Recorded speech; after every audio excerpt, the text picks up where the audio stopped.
Okay, so in C++ we have the concept called as polymorphism. So in object-oriented programming concept, we have three: encapsulation, inheritance, and polymorphism. So we can think like virtual functions. For virtual functions, we need the concept polymorphism. Okay, so polymorphism is supported by C++ both at compile time and runtime. Okay, so when we execute the program, so we have two things. Okay, compile time and runtime.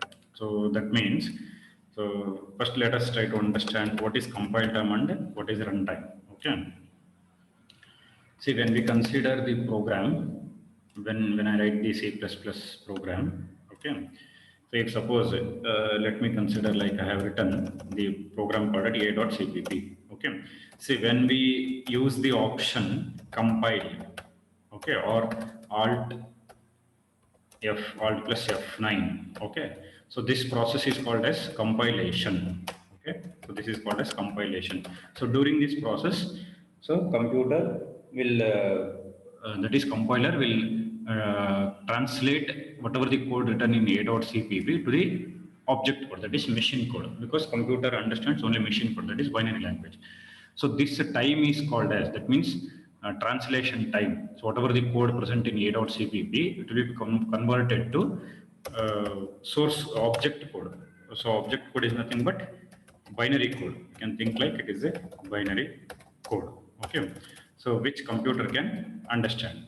So whenever we execute programs, this process happens. That means compiler will convert source code. Source code means it is a.cpp is the source code. It is converted to object code. So the time taken to happen this, okay, the time taken, that is called as compile time. Okay, so we can say it is a compile time. That means still program is not executed. So before the program is executed, we can say before the program is executed, first it will convert program to object code, source program to object program, or we can call source code to object code. That is binary code, which computer can understand. Because computer will not directly understand C++ language because it is written in English. If you look at the words of C++ language or C program, so we write like this. That is void main, okay, and int like this we write, right? So these are all the words of English, okay? So computer will not understand. So if computer wants to understand means it should be written in binary code, okay? So this English code will be converted to binary code by the compiler. That process is called as compilation. And the time taken for that is called as compile time, okay? So once this is done, so you might have observed that we get like this, errors 0 and warning 0 after the compilation is done. Okay, we will get these messages. Okay, if suppose if at least one error is there, it will not allow us to execute the program. So it may say errors 1. Okay, but if warnings are there, we may execute. But if errors are there, we cannot execute. Okay, so if errors are 0, then we can execute. So see, we can think first step as compilation. Okay, compilation. So this is first step. Second step, execution. Okay, execution of a program.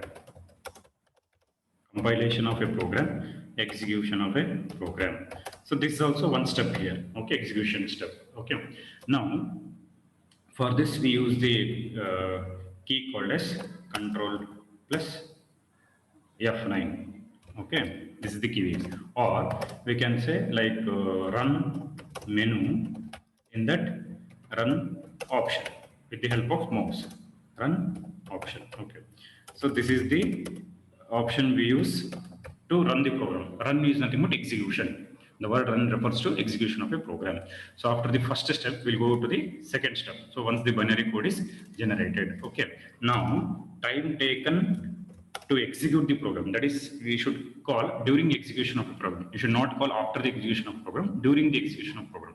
For compilation, we have to say before the program is executed. So in interview, they may ask a question, what is compile time or what is compilation? So you have to say before the program is executed. Okay, before the program is executed, whatever process is done, that is called as compilation. That means it will check for the errors. It will convert from source code to object code. So the entire time taken is called as compile time.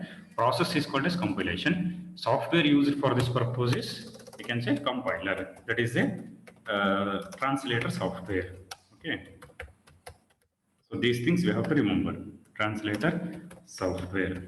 So in general, translators are the softwares which convert from one programming language to another programming language. Translator software which converts from one programming language to another programming language. So we have many translators, compilers, interpreters, assemblers, like that. So depending on the language, we have to use it. For C and C++, we use the compiler. So which translates C or C++ program to the object code, that is binary code. So time taken is compile time, process is called compilation, software used is called as compiler. Okay, so these questions you may expect in interview. Okay, next, after the compilation, so once we get error 0, then next process is execution of the program. If at least if one error is there, it will not allow you to move to the next step, that is to execute the program. Now, see, in case of compilation, we say before the program is executed. In case of execution, we should not say after the program is executed. During the program is executed. So we have to say, that is, so during the program is executed, or during the program execution. So when program is being executed, so that is called runtime. Okay, this time is called as runtime. Okay, so this much we came to know: compile time, compilation, compiler, then runtime, that is during the program execution. Okay. Now coming to the polymorphism, so we will see. So polymorphism means poly means many. Okay, poly means many. Morphism means forms. Okay. See, if one object have many forms, then it is called polymorphism. If one object have many forms, that means if the functionality of one object has many functionalities. Okay. So then it is called polymorphism. So polymorphism is supported by C++ at compile time and runtime. So we came to know what is compile time and runtime. So polymorphism concept, that is polymorphism is one of the concept of object-oriented programming. Polymorphism is the concept of object-oriented programming. So that is supported at compile time and runtime. So we came to know what is compile time and what is runtime. Okay. Next. Compile time polymorphism is achieved by overloading functions and operators. See, in case of C++, we have function overloading and operator overloading. Okay, so function overloading, we have discussed about that chapter.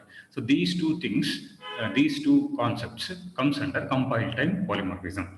So polymorphism means two types of polymorphism are there: compile time polymorphism, runtime polymorphism. So function overloading and operator overloading comes under compile time polymorphism. See, we have discussed about function overloading chapter. Coming to the operator overloading, in brief, I will tell you how it happens. Okay. Okay. See, the meaning of polymorphism is many forms. Okay, many forms means like we can think forms means like many functionalities. Okay. Many functionalities, many tasks we can consider.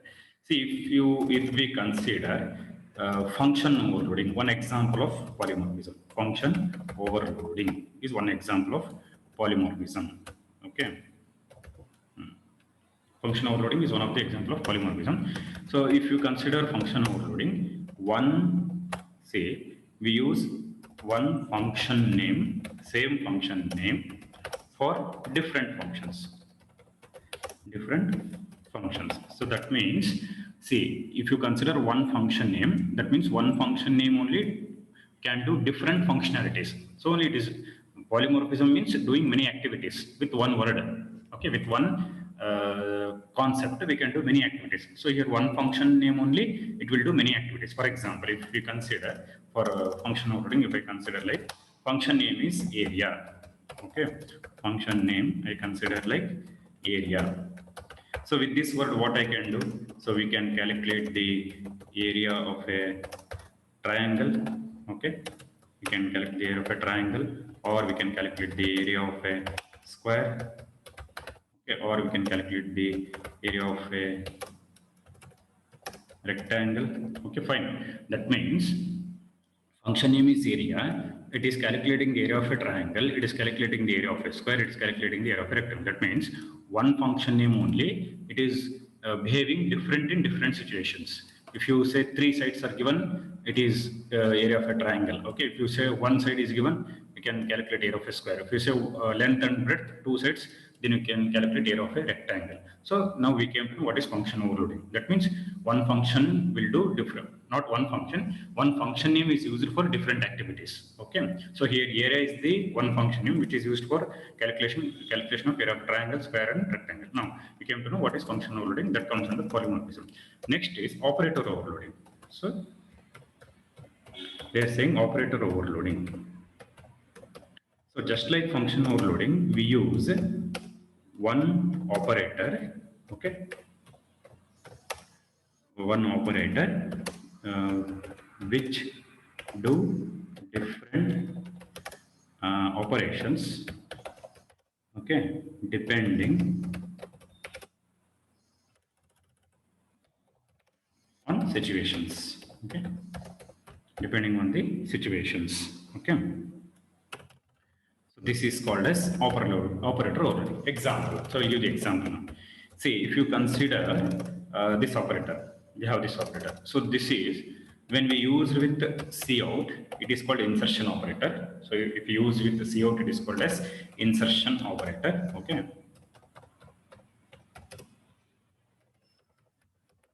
Or we can say output operator. So we know what is the functionality here. So it will display whatever the message is present in cout, it is displayed. That is console output. So it will display on the screen. Same operator when we use with same operator when we use with when used with bits, that is 0, okay, 0 and 1. When used with bits, it is called as left shift operator.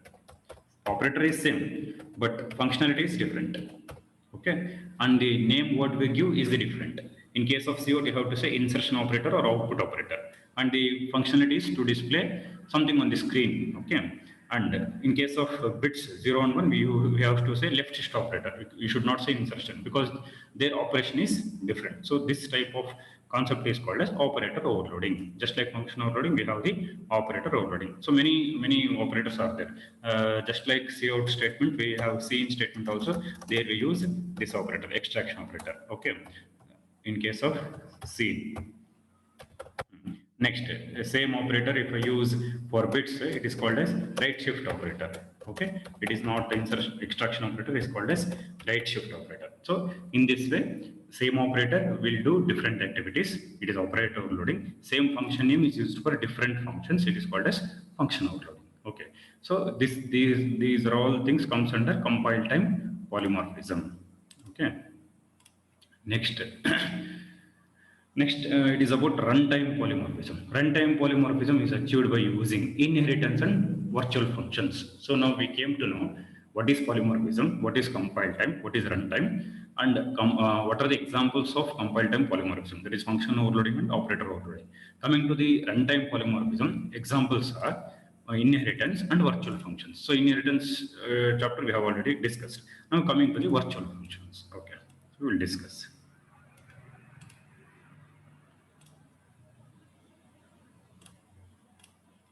Okay.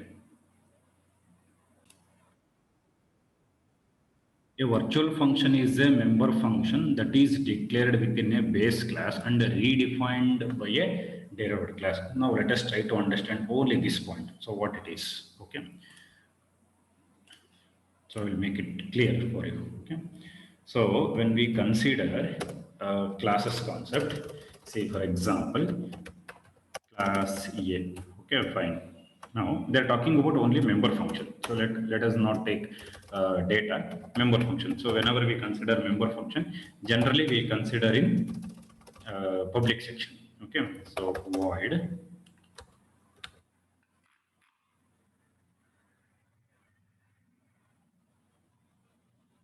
Okay, so void. Let me consider function name display. Okay, display. Okay. Well, sir.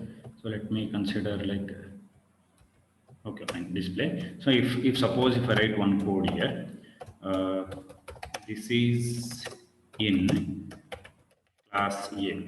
Okay, one code I have written. Okay, this is in class A. Now, if I inherit this class, so let me say class uh, B public A. So inheritance mode is public inheritance mode. So B is the derived class, A is the base class. Okay, A is the base class, B is the derived class. Now again, one more time I use public. Okay. See, if suppose once again, if I use the same function, entire function, okay, if I use like this, okay, what I do, function name, I'm keeping it same. So there is no change in the function name. Data type also same. Okay. Code I will change. Code means functionality.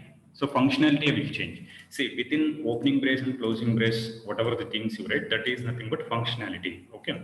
So now I should change the functionality. So if you change at least one letter also, there is the change in the functionality. That is in the double quotes. If you change at least one letter, at least one blank space, from lowercase to uppercase to lowercase, or if you add blank space, or if you remove blank space, at least one code if you change, that is nothing but changing the functionality. So now, see what I have written here in the class A. This is in class A. This is the message. Okay, in double quotes I have written the message. This is in class A, which will print on the screen. Now coming to the class B, I will change it as this is in class B. See, at least one change I have done. Okay, at least one change I have done. That is, this is in class B. Okay, so that means what we are doing here is when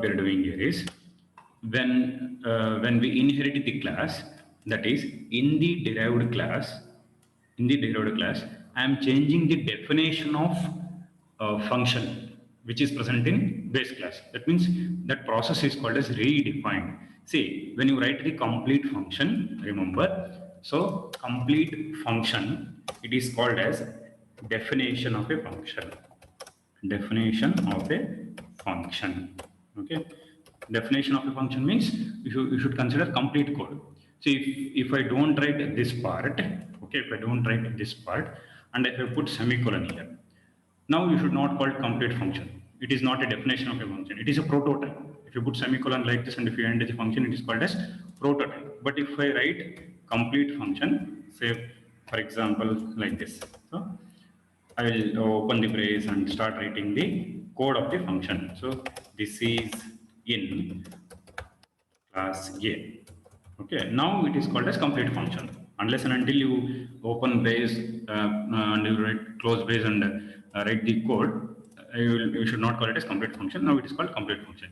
But if you don't write this much and if you put semicolon here only, it is called prototype. It is not called complete function. So whenever you write the complete function, that entire thing is called as a definition of a function. That is from starting from letter B to last closing brace. This entire thing is called as definition of a function. So whenever you look at the definition of a function, what things we will come to know is code we will come to know. What code we have written, what functionality we have written in the function. Okay. Now if I write once again the functionality of same function in the derived class, if I write once again the same functionality, same function with a different functionality, that means function name is same, display. Functionality have changed. What did I change? Just one letter I have changed. If you change one letter also, you should say functionality is changed. That means, see, definition, this is also definition of a function. Okay, but what you have to say is redefined.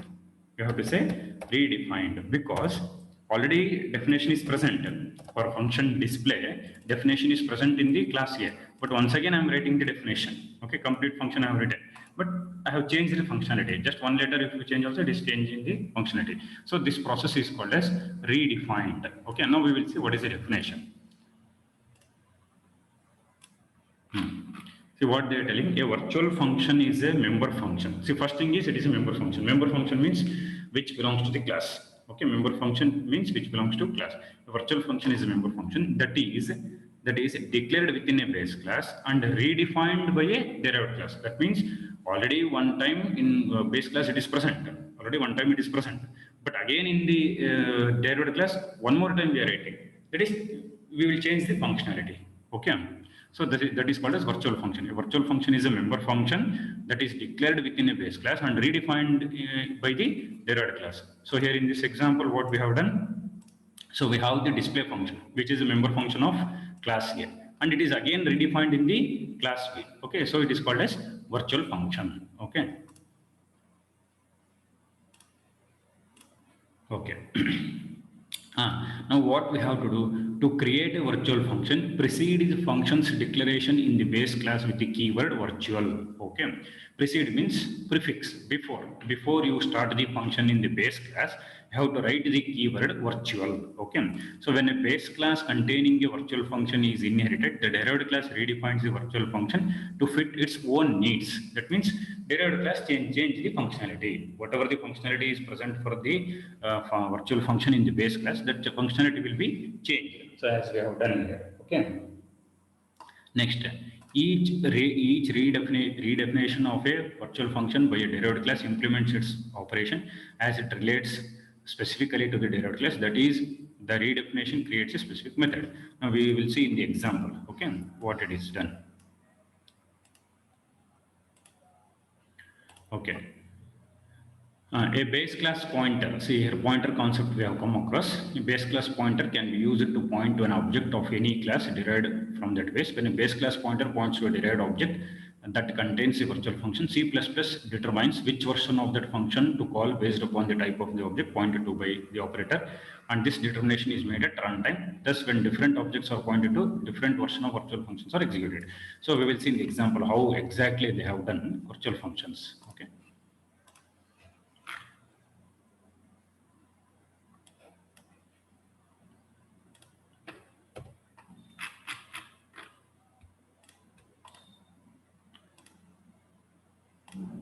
Okay. So, see, base class. In the base class, I have the function name called as vfun. Okay, just a function name, it is vfun. And if I want to make this as a virtual function means again one more time I am writing in the derived class. So if we have two derived class, so in the second derived class also one more time I am writing same function name, but functionality I am changing. Functionality means at least one message you change or one sentence you change also, there is change in the functionality. If you observe here, in the base class, the wordings are, the sentences, this is base vfun, and in the derived class, this is derived once vfun, and in the second derived class, this is derived to vfun. That means functionality is changed. See, if suppose in both derived class, if I write like this, the message, if I don't change, okay, if I don't change, if I write same thing, then we can say functionality is same, because I have not changed anything in the functionality. If you don't change the message also, we can say there is no change in the functionality. But if I change the functionality, that means if I change the sentence, then we can say change in the functionality. Okay.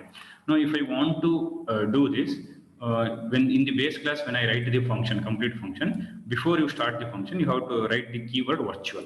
So that is called as virtual function. So that you can say same function again you can use in the derived classes as many times you want. See, in the derived 1 class, in the derived 2 class, I have used the same function name. Okay, so but change in the functionality. Okay, next. See, coming to the main program. So here pointer concept is there. So pointers means variable which stores the address of another variable. Pointer is a variable which stores the address of another variable. So when you tell pointer is a variable which stores another address of another variable, so we should come to know the declaration how we have to do for functions. Sorry, for pointers. See, declaration of a variable. So how we declare a variable? So we have the syntax called data type. Okay, variable. So this is the syntax, data type variable. This is normal variable declaration. If I want to declare the pointer, okay, for pointer, declaration syntax is, sorry, declaration is data type star variable. You have to give like this. Star symbol you have to use. When you use star symbol, then this variable is called as pointer variable. For example, say if I consider int, star p. Now this is the pointer variable. Similarly, float star p. You can use any data type, char star c. So all these variables p, p, we can say f, c, these are all called as pointer variables. So p is a pointer variable of type integer, f is a pointer variable of type float, c is a pointer variable of type character. Now similarly, if I have like data type variable, even I can have like this class name, object name. So this is how we create an object, right? Class name, object name. Just compare with data type variable. Okay, anyone you can compare data type variable. So now data type is nothing but class name. Variable is nothing but object name here. So in that way, you have to understand. Data type is class name. Okay, variable is object name. Now this is what we can consider is object declaration. Okay.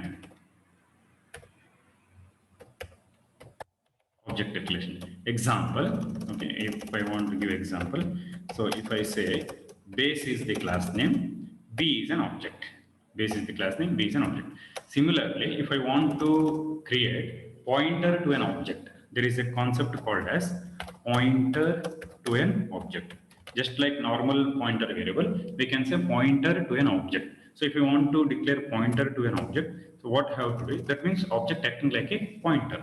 So you have to use this formula, class name. Okay, before you write the object name, you have to put star object name. See, you just compare one by one. So data type variable. So for this example, what you can consider, int a. This is normal variable declaration. Data type variable int a. Now pointer, data type star variable. So int star p, float star f, character star c. Okay.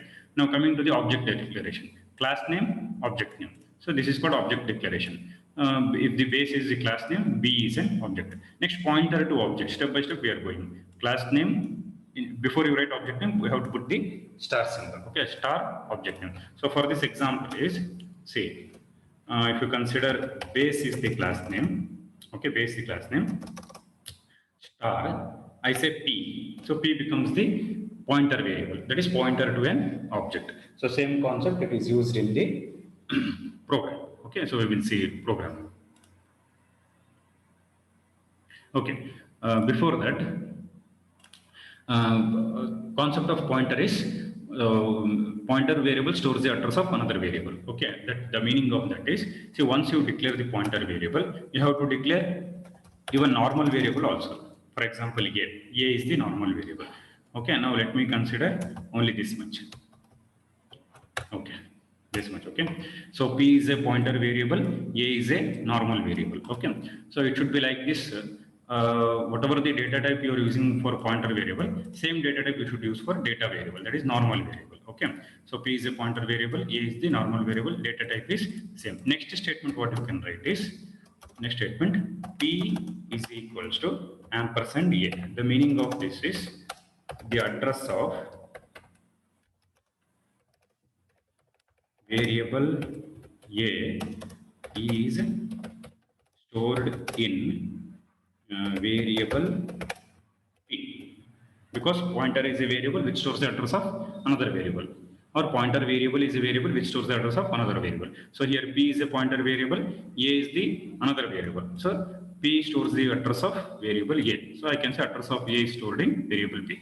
Similarly, what I can do is, for object also we can do like this. That is, say I have created pointer to an object, right? One normal object we will create it. So here it is there, base b. We will create like this, normal object. Okay. So you just compare here. We will apply this concept. So what we have done, normal variable, pointer variable, p is equals to ampersand a. Similarly, normal object, pointer object. Next statement I say p is equals to ampersand p. Understood? So just compare here. Int star p, int a, p is equals to ampersand a. Similarly, base star p, base b, p is equals to ampersand b. So when we have two variables, that is pointer variable and data variable, which belongs to same data type, so we can avoid one sentence here. So you can write like this. P comma B. So P becomes the pointer variable, B becomes the normal variable. So we can say P is equals to ampersand D. Ampersand B. Same concept they are using in program.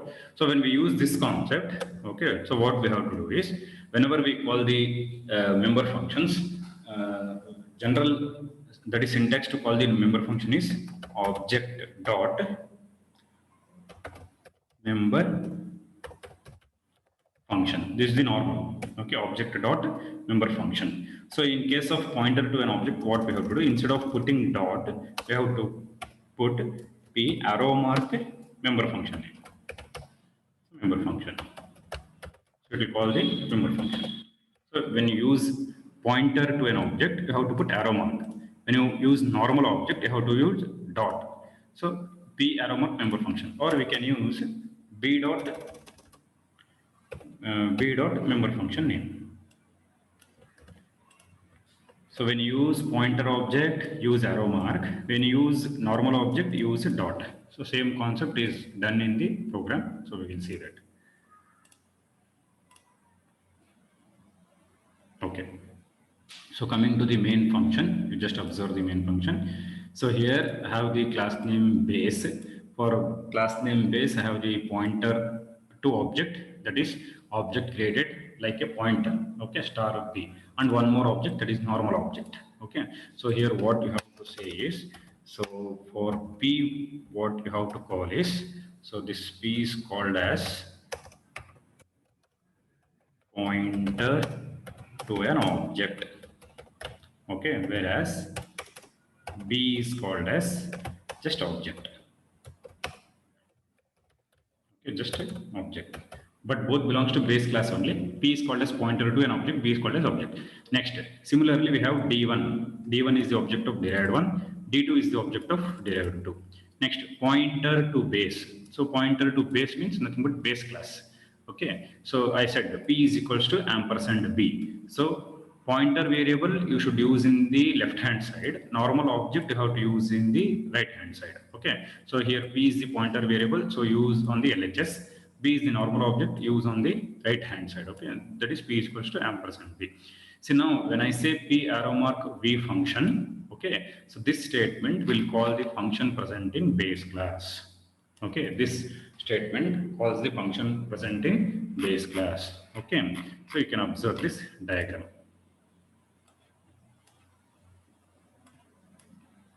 See, P arrow mark V function, we will call the function present in base class. So only I have mentioned the class also here, because function names are same in all the classes, function names are same, so we should not get confusion, right? So along with the function I have mentioned the class also, whichever the function which is present in the base class, that function is called. So P arrow mark to V function. Okay, now if I want to if I use the same statement, and if I want to call function present in derived class, then you have to write this statement, P is equals to ampersand D1, then you have to write P arrow mark V function. Okay, so before you write P arrow mark V function, first you have to say P equal to ampersand D1. So that change the address. Instead of pointing to base class, it will point to derived class. Instead of P pointing to base class, it will point to the derived class. So only it will call the function which is present in derived one. Next, if I want to change the pointer again, if I want to make pointer variable point to the derived class, the same statement, P is equals to ampersand D2, then you have to say P arrow mark wave function. Then you will call the function which is present in derived 2 class. Say, output is it just displays these three sentences. This is base V1, this is derived. So here a little bit mistake is there. It is derived. Okay, derived V1, derived 1 V1, derived 2 V1. So just it will display these three lines. But how it will display, that we should know. How it is called, that we should know. So first thing what you have to do, P is equals to ampersand V, then P arrow mark V1.